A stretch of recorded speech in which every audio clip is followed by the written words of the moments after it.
السلام عليكم ورحمة الله. ازيكم يا حبايبي؟ عاملين ايه؟ النهاردة انا هعمل كيكة الرنج بمناسبة عيد جوازنا، انا وكيرو. دي ثمرة الرنج. تمام.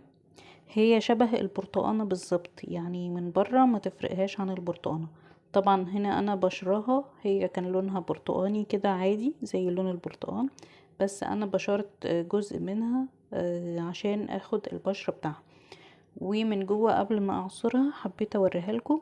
هي يعني برتقاني من جوه، بس على فاتح، مش زي البرتقان بالظبط، افتح من جوه. تمام. وهي طعمها زي الليمون بالظبط، فهي ما ينفعش تتاكل كده. فهي ممكن تتعمل عصير، ممكن تتعمل مربى الرنج، معروفة يعني للي يعرف ثمرة الرنج. وممكن نحطها في الكيك. طبعا طعم الليمون ده بيختفي خالص، لان بيبقى فيه سكر، فبيبقى زيها زي ايه، البرتقان. بتبقى قريبة قوي للبرتقان، بس هي فيها فوائد كتير ثمرة الرنج ديت، وبتشفي من امراض كتير. فانا حبيت المرة دي اعمل لكم الكيكة بثمرة الرنج. تمام. فهنجيب ثمرة او 2 وهنعصرهم. تمام. عشان ناخد العصير بتاعهم ونعمله في الكيكة، والبشر بتاعها برضو هنحطه في الكيكة. هنحتاج كمان كوبايتين دقيق، وكوباية ونص سكر، وهنحتاج كوباية سمنة او زيت او سمنة على زيت او زبدة على زيت، المتوفر عندك، كل اللي بتحبي تستخدميه في الكيكات بتاعتك. تمام. وكمان هنحتاج احنا قلنا بيضتين، وهنحتاج طبعا الفانيليا عشان الزفارة بتاعة البيض، وهنحتاج بيكنج باودر عشان الكيكة معانا ايه، تتنفخ كده ومتبقاش فهشة. ومش هنحتاج الظرف بتاع البيكنج باودر كله، ممكن هنحتاج بس معلقة كبيرة. تمام. واللي بيستخدم الفانيليا السايلة هنحتاج بس نقطتين فانيليا سايلة.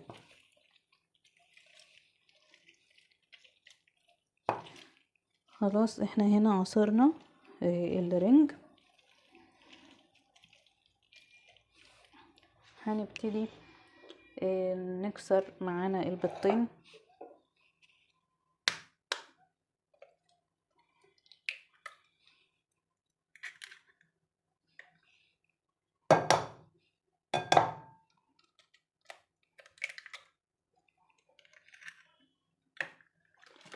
ونحط الظرف بتاع الفانيليا.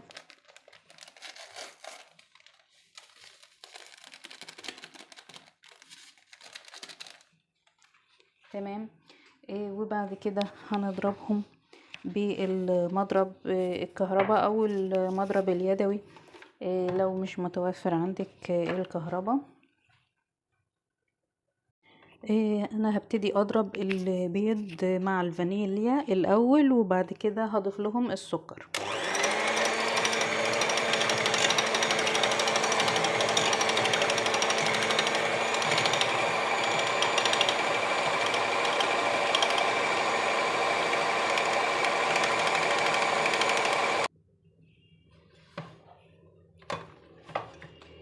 بعد ما ضربنا البيض وابتدى لونه يفتح ويعمل زي رغاوي كده، هنبتدي نحط له السكر، كوباية ونص. دي كوباية،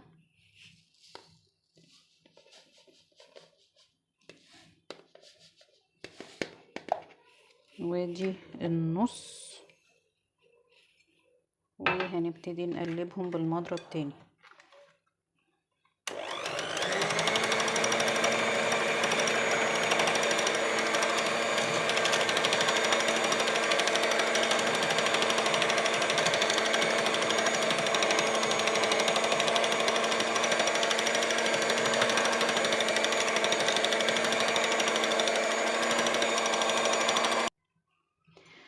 دلوقتي هنبتدي بعد ما ضربنا السكر مع البيض وادانا القوام الكريمي ده. تمام، هنبتدي ننزل بالسمنة يعني سرسوب كده واحنا مشغلين مضرب البيض.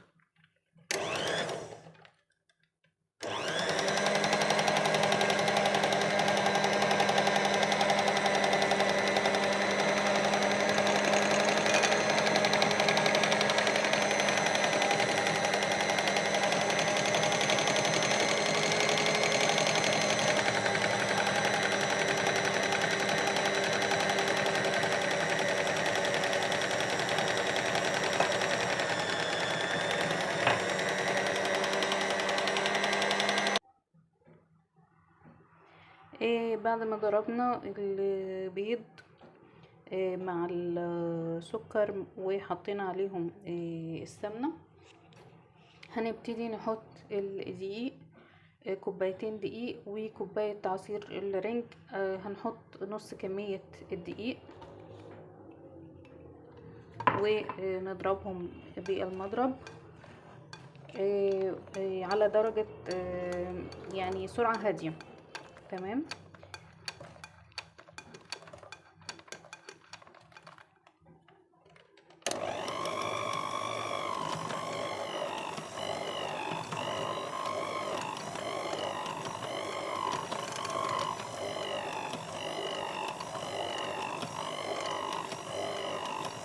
وبعد كده هننزل بنص كوباية الرنج، عصير الرنج، وهنبتدي برضو نضرب على سرعة هادية.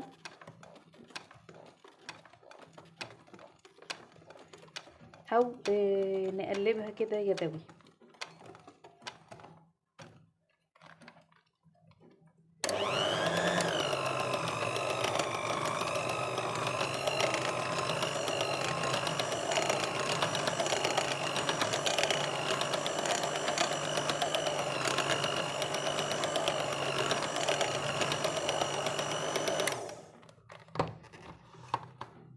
وبعدين هنحط نص كمية الدقيق التانية،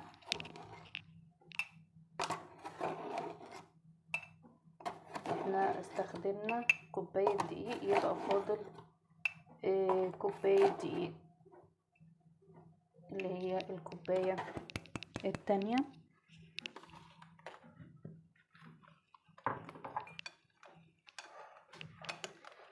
هنبتدي برضو نقلب كده او نقلب بالمضرب، بس درجة السرعة تكون على الهادي.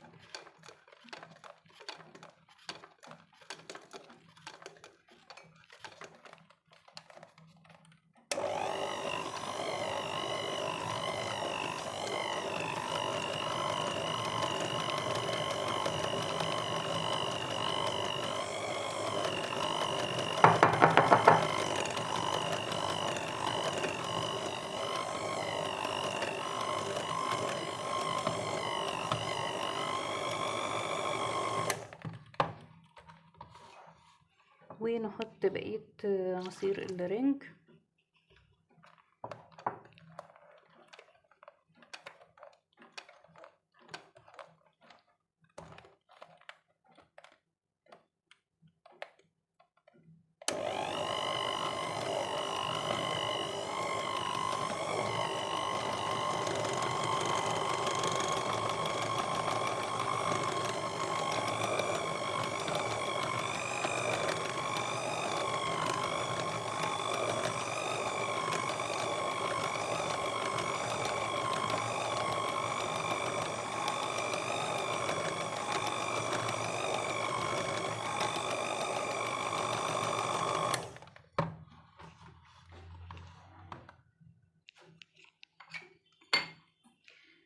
بعد كده هنحط بشر الرنج، بيقوي النكهة بتاعة الرنج في الكيكة، وبيدي لون للكيكة كده، يعني بيخليها لون مصفر كده جميل. وما ننساش معلقة البيكنج باودر،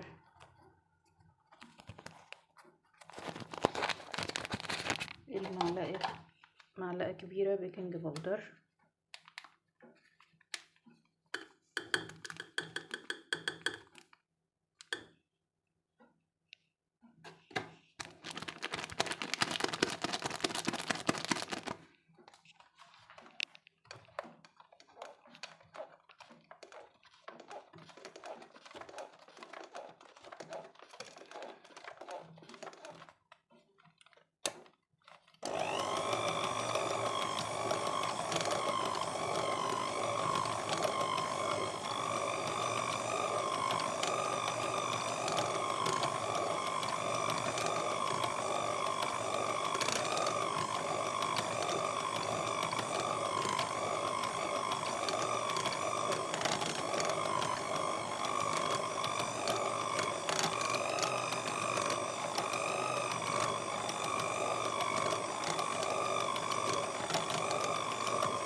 خلاص بعد ما خلصنا بنبتدي بالسباتولا نلم بس الحواف ونقلب كويس عشان نتأكد ان مفيش حاجة لازقة من تحت او من الجناب. وطبعا بنكون مشغلين الفرن بتاعنا من قبلها على درجة حرارة 180، وبنحط الصينية في الفرن على الرف الوسطاني. تمام. هنجهز الصينية بشوية سمنة او زيت ورشة دقيق عشان مفيش حاجة تلزق. تمام. كده عملنا ظبطنا القالب بالسمنة او الزيت ورشينا عليها رشة دقيق عشان الكيكة ما تلزقش. وبعد كده هنبتدي ننزل عليها عجين الكيكة.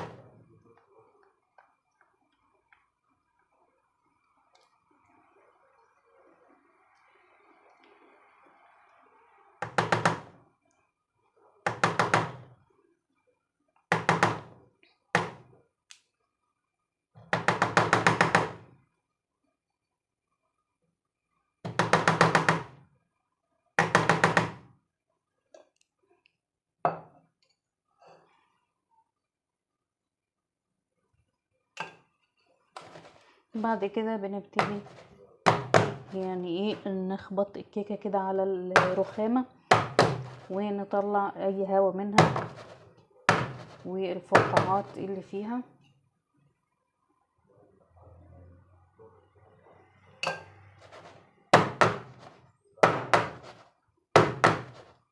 تمام. وبعد كده هنحطها في الفرن ولما تطلع هنرجع لكم تاني. ودي الكيكة بعد ما خلصت. ممكن تتزوقوها بأي حاجة عندكم أو ممكن تسيبوها سادة. أنا زوقتها بشوية جوز هند وسقيتها شربات. تمام. لو حابين تعملوا الخطوة دي اوكي، ما في مش حابين هي دي حاجة اختيارية يعني مش اجبارية. كده كده كيكة بالرنج طعمها حلو، بس انا حبيت اسقيها عشان تبقى طرية. وطبعا قلت ازوقها بجوز الهند عشان بمناسبة عيد جوازنا انا وكيرو، فقلنا ايه نعمل حاجة كده على قد الموجود في البيت. ويا رب لو الفيديو عجبكم ما تنسوش تعملوا سبسكرايب وتفعلوا الجرس عشان يوصلكم منا كل جديد. والسلام عليكم ورحمة الله وبركاته.